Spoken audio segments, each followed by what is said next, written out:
What's up, everybody? It's the Dim Carnival. I'm Bill. I'm Steve. No, wait. I'm Ryan. No, you did it wrong. We are coming to you live early in the morning from Los Angeles, California. And Steve is not here because he's here.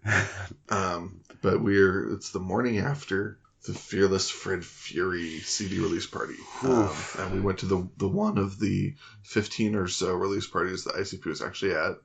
So this week's podcast is going to be a little bit different because it's going to be short and Look sweet. at the microphone. Don't look at me. To the point. Look into the microphone. It's gonna be short and sweet. We're just gonna recap what we saw, what we heard, and we're gonna be coming back to you with a normal episode next week with more Forgotten Freshness 3. So enjoy this little tidbit. And just maybe get you all primed a little bit because we had a lot of discussions last night at the show about maybe we're gonna start dribbling and dripping a little bit of smaller episodes about stuff that we don't necessarily need to go in depth about, but we should probably at least acknowledge. So little Dim Carnival droplets. Yeah, I think we were kind of realizing how much content is really out there. Yeah. And just want to make sure that we are at least touching in on some of that stuff. Not necessarily dedicating anything close to track by track, but talking about historical context and interesting things about the record and then our general thoughts. I think that's something that we could do pretty easily. Yeah. And we also got to meet a couple of listeners, which was really cool. Hell yeah, we did, man. That was awesome. And we got feedback on the show, which is cool. Yeah. Something that was pointed out to us was, because we're not really Twisted fans. Steve is, but we're not really Twisted fans per se. But we got to get some feedback about a lot of people who are juggalos or into ICP are into everything, but there's a lot of people who are just into ICP. Right. So we don't necessarily need to do an entire full episode on a Twisted album, especially if we don't have a lot to say about it. So maybe when we get to certain Twisted albums, we'll just do little Dim Carnival droplets, and maybe we'll, because I can't really imagine there's gonna come a time where we're gonna have to devote more than an episode to a Twisted album like we do with Most Tasteless and Freak Show. Do we do 2 for Freak Show? I think we did. I don't even remember, man. Right. Okay, cool. I don't think it was one episode. Okay. So, but I can't imagine there's going to come a time from here where we need to really devote more than an episode to a Twisted album. But, I mean, I could be wrong. If it kicks major fucking ass and we got, a lot of stuff to say about it. Oh, it turns out we do have a track-by-track analysis of this. That's... we reserve the right to do that. Yeah. Well, I think I am one of those...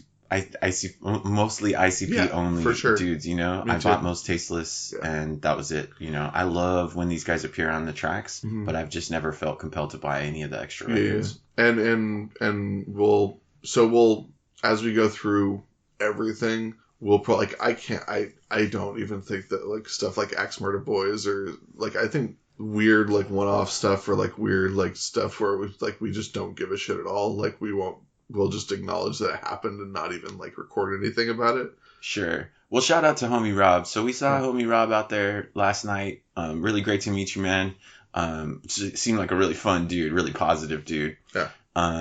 But we were talking about Zug Island and it was his suggestion that we do that album. Yeah. Crack Tiles. And so we will.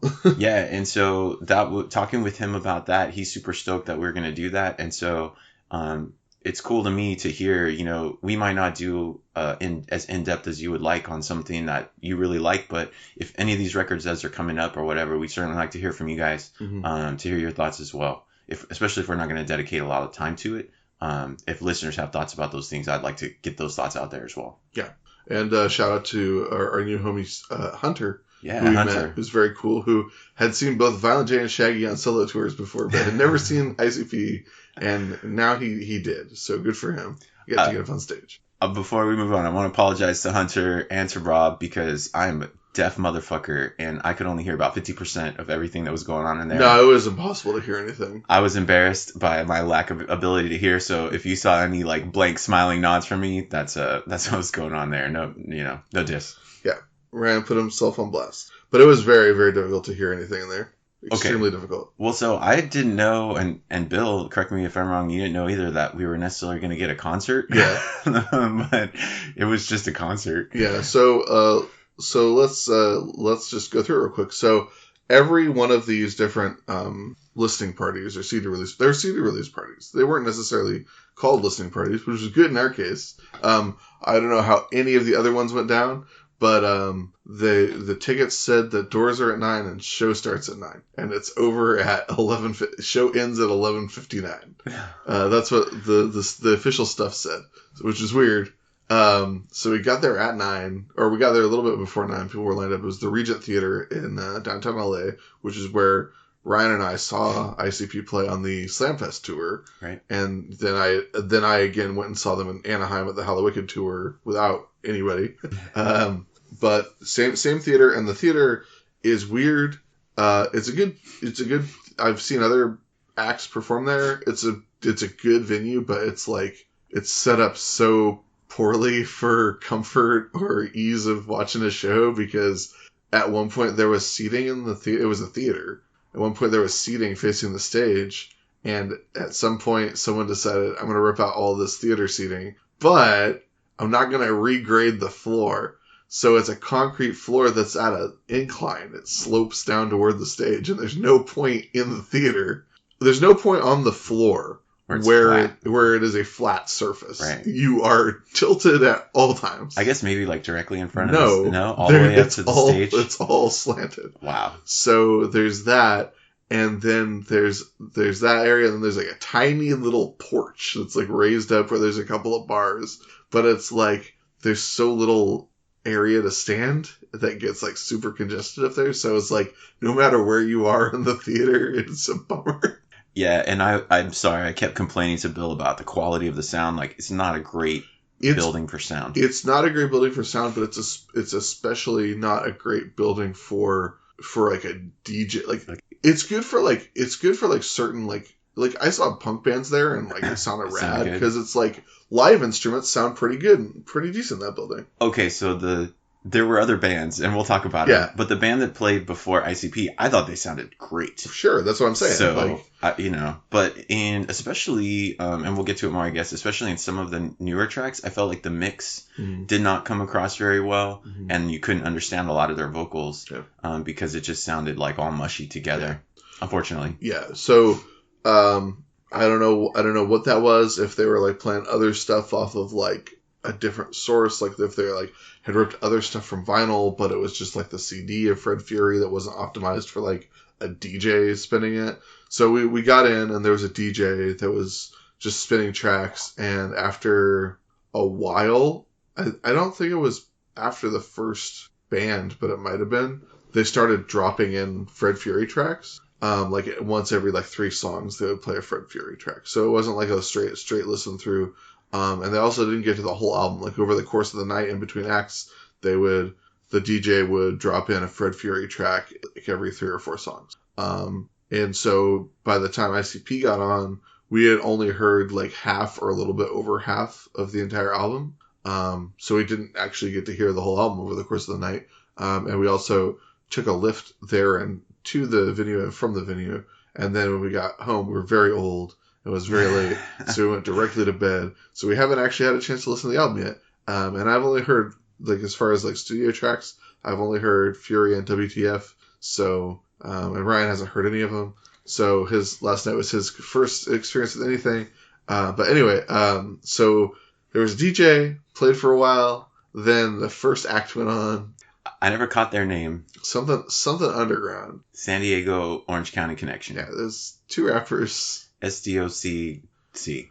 2 rappers, I guess, ish. 2-ish rappers. Well, I mean, it was a rapper and like a hype man, right? Who he did have a verse on one song that he forgot. I don't necessarily. We don't need to clown on them too bad, because like they're clearly like they very much like the Psychopathic Records family, and they're down with everybody. They both got Juggalo tattoos, and one of them is a decent rapper. Yeah, well, and the one, I don't know, one of them seemed a little bit more into it. He had a sort of like a curated look. Yeah. And he was attentive and present during the whole performance. He actually seemed pretty frustrated with the other person on stage. Basically, what had happened was one of them was ready to play a show at an ICP thing, and the other one was extremely inebriated, ready to just go buck wild. Yeah. Nothing was going to be good enough for him. Just they weren't on the same page. I could see where they were going, and I think it was just maybe just excitement, Yeah. I mean, I've gotten nervous or excited for shows, Yeah. But it's just like the acoustics in the building were so bad for like people yelling, and like both of them would not stop yelling at the same time, and like almost all of their tracks like also had like the vocals didn't have the vocals removed on almost all their tracks. Right. So it was just a loud mess. Like in a different venue, it might have been like fun, but it was a mess. They did. I mean, that one dude who was wilding out, like he had a lot of energy. Oh like, yeah, no, yeah. I could see him, really getting. When they first started, people were really feeling him, and he was getting the crowd up in the front. Everybody had their hands up and stuff, and then, anyways. Yeah. Anyway, so that happened, and then more DJ stuff, and then the second band came on. Dude, when this second band started setting up, I was getting really excited. So, like, after the other band left, like, we noticed there's a projector on the screen that was showing a looping slideshow of, like, devil images and a Baphomet and, like, a hieroglyphic and a drum advertisement. It looked like illustration plates from, like, library editions of witchcraft books. Yeah. I like saying witchcraft books. That's a fun That's thing to say. The lady came out with like these big maleficent goat horns. And then the other guy had some weird, he looked like, maybe like, what's the villain in Incredibles 2? No spoilers. I haven't seen it. Oh shit, man. Yeah. Really? Yeah. Damn, dude, you got to see Incredibles 2. No, it's on Netflix. I'm going to watch it. Man, it would have made your top 10. Okay. Anyways. Also, Ralph Breaks the Internet probably would have been my top 10 too, but I didn't see it. Right. Yeah, I forgot. You love Ralph. Yeah. I do love Ralph. It's how would you describe the way it looked? The Psycho Mantis? DJ. Okay, Psycho Mantis. Perfect. like a Psycho Mantis, like a beefy Psycho Mantis that was all studded. That's great. That's what the villain looks like in okay, cool. Incredibles 2. Yeah. It looks pretty cool.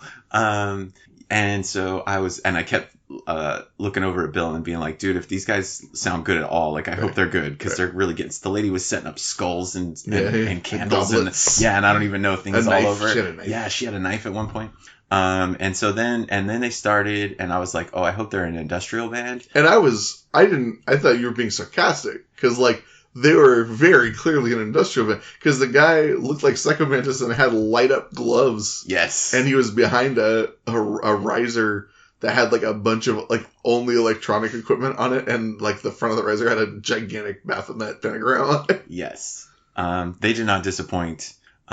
She had this like black robe on when they were setting up, but as soon as they got set up, she took her robe off and she had this like she's wearing like a bustier or something like I don't know. She looked like a fucking witchy devil lady. She had a cape. Yeah, she had a cape on, and she was moving around all weird, like sinewy, like Axl Rose. Like it made me think of when I saw Fiona Apple. Like Fiona Apple is always like creeping along on stage like a ghoul. You know, her arms and body are always moving in different directions. And so they started, and they had a fog machine. And they had like a lot of lights happening, a lot of lasers. The lights were great during their set. They worked really well for them. Yeah, for sure. And then they just like it was loud, industrial, and the lady was screaming the whole time. It was awesome. She had all kind of effects on her vocals or whatever. It sounded like a demon scream. It was like, oh, rah, rah, you know. And I figured she's like saying some incantation shit, some just some awful blood shit. Yeah, horrible dark magic. She put on these cool like stick wings and was dancing around for like she didn't. For wrestling fans, it was like Dalton Castle's cape, where it has rigid aspects of it, so that when you flare the cape out, it looks like wings, and you can manipulate it. She kept doing all kinds of cool shit, dance moves and spinning around. Looked really, really cool. Yeah, and it was a nice. So what I said to Ryan after we got out of the venue is like the evening was like a very gradual like ramp up of like really cool stuff. Right. So it ended up being like a really fun show. Like when we got there, like by the middle of the first band, we were kind of bummed because it's like, oh, it's uncomfortable and it's loud and we can't really understand what's going on. It's late. But by the time we ended, we were like, hell yeah. So that band was called Luna 13, right? Luna 13, yeah. And Rob said that they played on the recent Shaggy 2 Dope solo show at the Whiskey Go-Go in LA. Like they played at that show. So that's how they got on this gig, because he saw them and he was like, yeah. Yeah, not like anything I've ever seen at an ICP show before. Similar to other bands or whatever that I've heard and liked before, and so I'm gonna check them out. I definitely want to get their record. And they were giving out free patches. Yeah, cool. the patch that they gave out was awesome too. It's going right on my vest. Yeah, I was a big fan. Yeah, they were very cool. And then at the end, because when she came out and she started doing like she was holding up a skull, and she was like drinking out of it, right? I was like, oh, she's gonna do like the Gangrel, like drink blood from a goblet and like spit it on the crowd, and she didn't. But at the end, she took all her clothes off, and then she drank blood out of the goblet, and then dribbled the blood all over her body, and then she poured the blood into somebody's mouth in the front row. Yeah, that must have been real messy. Yeah. But it was rad. Yeah. She was rolling around with a knife. It was very, very great performance. Fun to watch. The music was good. Ryan gives it 10 out of 10 devils. That's right. So there was more DJing, and then it was finally time. Well, Lil Eazy-E was there, and we thought, because it was after 11. It was like 11:15. It was 11:15, and like Lil Eazy-E, we saw Lil Eazy-E and his crew roll in, and we're like, oh, so there's Lil Eazy-E, and then ICP has to play. There's no way this is going to be over by midnight. And we saw all Lil Eazy-E's guys go to the back. We saw Lil Eazy-E's DJ come up and talk to the DJ. We're like, all right, let's get ready. This is going to be cool to see Eazy-E's kid. And then the curtains opened up, and it was a Fred Fury face, and everybody went nuts. And then ICP came out and did a half-hour set with all the lights on. Yep. And it was great. That's so wild, because that's the first time that I've ever seen him like that, without Fago, without a show, without a light show, without stage decorations. They didn't have a DJ have a lot stand. of choreography. But a lot of the tracks were like in the same order and the same tracks from the Hallowicked tour. So I think that they just were like, oh, we know this set. Like, so they did like maybe 5 or 6 songs, and then they did 2 or 3 songs off of Fred Fury. I think 3. And then they finished out. And the Fury, like the energy dropped super hard for the Fred Fury tracks, but I think most of that had to do with the fact that there were a lot of people who knew the tracks, like just from the day it came out. They were listening to it all day. Right. There are a lot of people who knew the tracks, but I think it's just mostly like because they started with Chicken Hunting, and they went into Toy Box, and they were playing bangers. Yeah, and they were just Hey like Vato. oh my god, people went fucking berserk for Hey Vato. Hell yeah, I did. Well, I love that chorus. Yeah. It's so good. It's all about clown love. Yeah. But just like, I think that's why the energy drops so hard, because it's like songs that everybody knows and everybody's there and they see ICP and they're like, oh my god, I love these songs, and then they're like, I don't know this song as well. Right. Like, it just immediately. Well, you just go from wilding out and singing the lyrics to like, oh, maybe I'll listen to this one. Yeah. They were just quietly standing there listening. And the mix again in the venue was a little bit bad, and they knew the tracks and everything, but like they got a little bit off time at times, and I don't think they really have necessarily like the touring backing tracks for those songs yet. So yeah, I mean, like energy dropped. Songs were fine, but I'm sure they're just going to get better over time as we get to know them and as they get better at performing them and used to performing them. Well, I might have misheard. You can clarify, but I thought that homie Rob said something about them using it as a way to kind of test some of the new tracks and how they go over on the audience. I'm sure that's true. You gotta. Yeah. You gotta. Right, to see how people react or how it goes with the flow of the show, Yeah. I'm sure they'll have felt that the energy level dropped, and they'll be talking about figuring that out. Like, I'm sure, like, we had songs that we played, and like we were like, no, we don't need to play that song anymore. Oh, right? totally. Yeah, for sure. There's some stuff doesn't just translate or whatever. But you have to try it. You sure. don't know. Like, you think in the studio, you're like, oh, I can see how this might be good live. We didn't know what to expect. We didn't know whether we were going to expect, because when we were heading over there, we were like, well, if we get in there and there's like plastic all over everything. We knew we were going to see ICP show. Right. And we got in, there wasn't plastic on anything. No. Well, then I did see some stuff in the second balcony, and I didn't know what that was. I guessed correctly that it were bags of balloons that they threw out during Toy Box, right? Yeah, somewhere around there. Yeah. What else do they play so they played Cherry Pie, which is weird. Right. They closed with the closing track off of Marvelous Missing Link, and they got everybody up on stage. Hunter got to go up on stage. I don't know. I didn't see Rob. I don't know whether Rob made it up. It was Let's Go All the Way. Right. Oh, they did the Nedden game. Right. That was actually really fun. That was the one, I think, where they had the most theatrics and played it up. So Violent J did this like strut up during his introduction, and then he did his verse, and everybody cheered in the crowd, and he's like trying to get hype from the crowd, and then he goes and steps to the side, and Shaggy comes up to the center of the stage and delivers his verse, and when he says that he's gonna break contestant one's jaw, Jay's over there like, what, me? Yeah. That was really fun. Yeah, it was good. And also he changes the lyrics to Nedden game are officially changed now.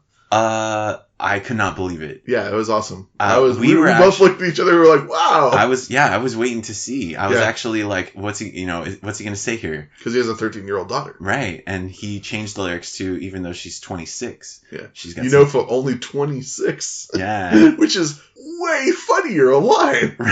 That's a hilarious line. It is pretty funny when you consider the dude's like 45 now or whatever. Like that is pretty great. Yeah. Also, the line, for only 26, she got some big tits, infers that the deliverer of that line believes that as women age, their boobs just get bigger and bigger. Or maybe that they shrink. Oh, yeah. Either way. But just a lack of understanding of anatomy. But I think it was it last week when you mentioned the seminar from? Yeah. And so I went back and watched that. And maybe I'll try to get a link. I know links don't work in Instagram, but I posted an image from it. You know how links work in Instagram, right? You can share links on Instagram once you have a number of followers, and I think it's 10,000. Oh, really? Yeah. Oh, yeah. Okay. Yeah. I didn't know that. Yeah. But you can share it on Twitter. Yeah, maybe I'll tweet or something. But there's a part in there where he's talking about he's describing something about he's describing getting fucked in the ass by the record companies. And so he delivers that line, and then he turns and looks at the crowd, and he's like, I'm sorry, everybody, I have a real homophobic way of stating things. He's like, if there's any, I can't remember what he says, like transgender, he misuses the words. He's like, but basically saying like, if there's anybody out there that I offended, he's like, I didn't mean to do that. Like, I just have a shitty way of saying things. And this was in 2002. Right, so 20 years ago, and so I've talked a lot about hoping that the band would start to come around, and things that gave me hope about that, like with the what's the Snakes video that he did with his daughter, things like that where I see more heart from Violent J, and him seemingly being more attentive to other groups of people, and so it was really cool to see that in the seminar in 2002. It felt very much like a burgeoning wokeness, that a lot of white dudes maybe feel, of like not policing their own language, but understanding that they should probably think about how they say things. Well, Violent J has never really struck me as someone who doesn't care. Like, he seems like a lot of people that I've known that are like a sweet person and that have a lot of love in them, but don't care about changing the way they say things, or don't care about like the need to like examine their own thoughts, or don't have any reason. Right. And that was a cool point that Rob brought up when we were talking to him about it, when he was like, you guys are so close. You're like almost there. Just take one more step, Yeah. But I think that that's kind of just how general population, especially guys, are. Right. They don't think that there's anything wrong with the way that they talk. And so they just talk like they're just regular guys, Yep. Regular guys. Regular guys. Did you look at their face paint and see what I was talking about? You didn't notice? Oh, I didn't notice it. Yeah. So I was watching their appearance on Sway's radio show, and I noticed that like around the edges of their face paint now it's like a little fuzzy, like you see on spray paint. And when they were on stage and recently, I've noticed that their makeup doesn't look as thick or as like substantial or weighty as it used to look, and I still see that little fuzziness. So I'm wondering whether these days, if they're using some sort of spray, or a different type. Like it looks like spray to me. Like it's just like it's sheer to their face. It's like not like matted up. That's the question we should have told Russ to ask.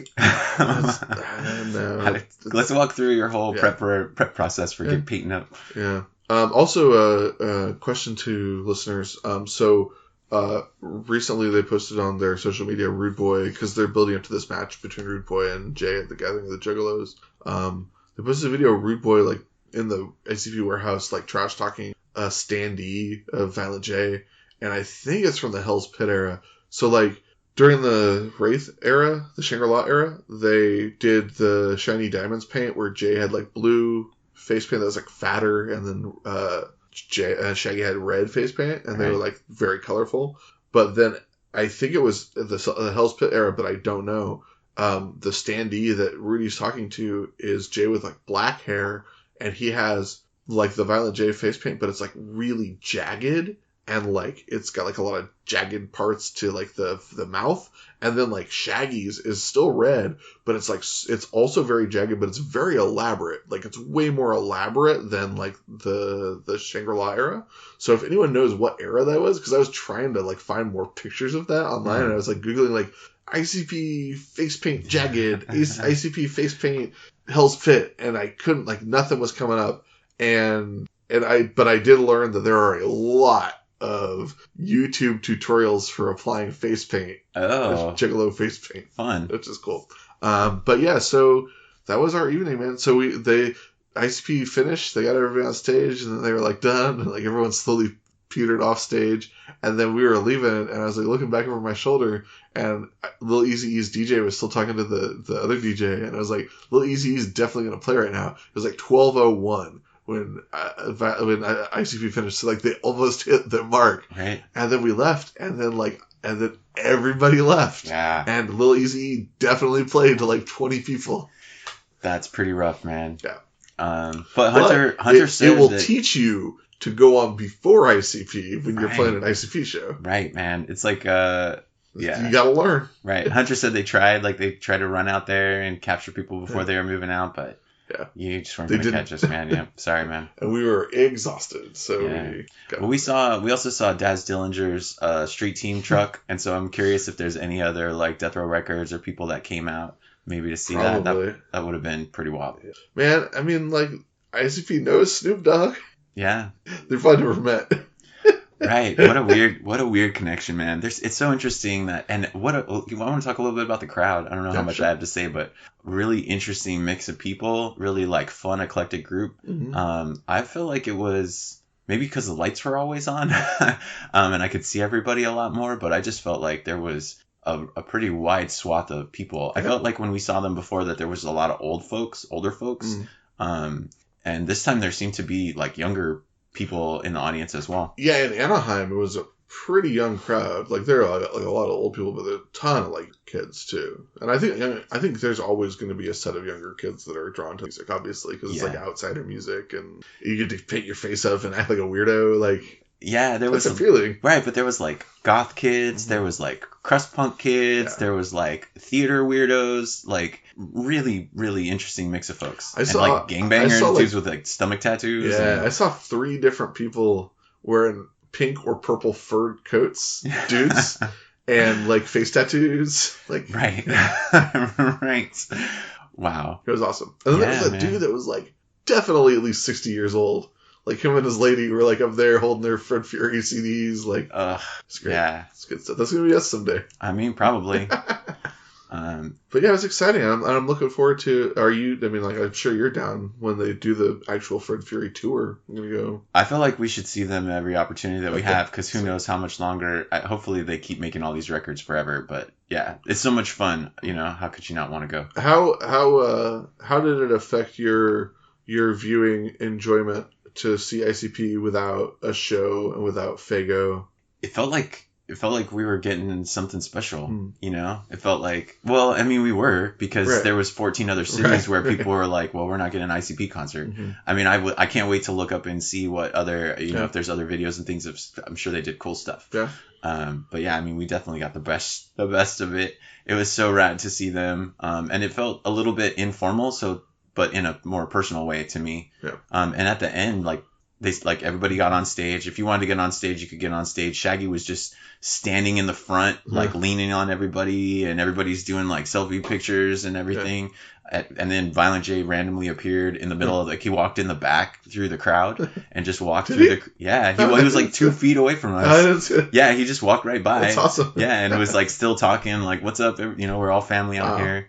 And so yeah, man, I feel like they just love being around.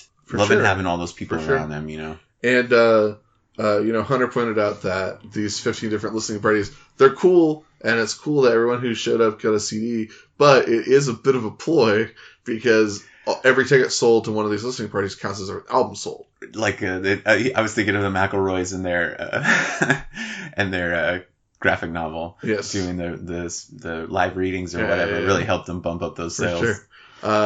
But yeah, no, it's a great tactic, and I'm really curious to see where they're going to land in the charts with this one. They're definitely going to chart. I will say this: there's a chance that I may have purchased the album online, but probably not. Nice. And so, for me, it made it completely over the top worth it. Oh yeah, absolutely. To get the copy of the disc to come in, even if they hadn't performed, I think it still would have been fun to me. Yeah. Whatever they would have done, come out and did a track or two. And even if we hate the album, it's totally worth it. Yeah, and so far what I've heard, it sounds good. They do some like covers or samples of some like older 80s songs. Yes. And I'm super into the 80s now. West Verner Avenue. It covers Electric Avenue. Yeah, I think that might. So far, that's my favorite one that I've heard from what they played last night. So. That was that. Again, we haven't listened to the album yet, but we're going to. For people, because both of the people we talked to asked us, right. Are you guys going to listen to this at all? Yeah, we are going to listen to it. We're probably going to rock it, but we're not going to talk about it on the podcast until we get there in several years. So because what we were saying last night is like it's so fresh and recent that like we couldn't do it justice if we talked about it on the podcast anyway. And it's so far in the future that we're going to be talking about it on the podcast that like we might as well just bump it now while we can. It's a new ICP album. Right. So, and then the great thing is that by the time we actually get to talking to it, we'll have perspective on it. Sure. So that's cool. But yeah, any final thoughts? Final thoughts. No, man, go see ICP if you can. Yeah. Congrats to everyone who, by the time you hear this, got to go to Juggalo Weekend in New Orleans, where ICP is probably in the air right now. So yeah, have fun out there, guys, and look forward to, those of you who are going to the Gathering, look forward to it. Those of you who are gearing up to see whatever tour they do next, enjoy, because it's probably going to be a lot of fun. Oh yeah, man. Shout out again to Robin Hunter. Thanks for coming up and saying hello. And then, yeah. And we had some Dim Carnival shirts made for just the three of us. I pressed up a couple. But if anyone's interested in more, I guess, drop us a line. Well, so actually I had to purchase a minimum number of shirts. Oh, hey. And so I have 3 extra shirts. Nice. And so maybe we'll try to figure out a fun way to do a contest. A giveaway. Yeah. I got a variety of sizes. Sweet. So small, medium, and large. medium, large, and extra large were the 3 that I chose. All right. Well, thanks to everybody for listening. You can follow me on all social media at Sundown Motel, and I encourage you to do so and reach out because it's nice when I get to interact with people. Drop us a line, dimcarnival@gmail.com. Follow us on Twitter and Instagram at dimcarnival, and we'll talk to you next week, guys. I'm Bill. I'm Ryan. Bye.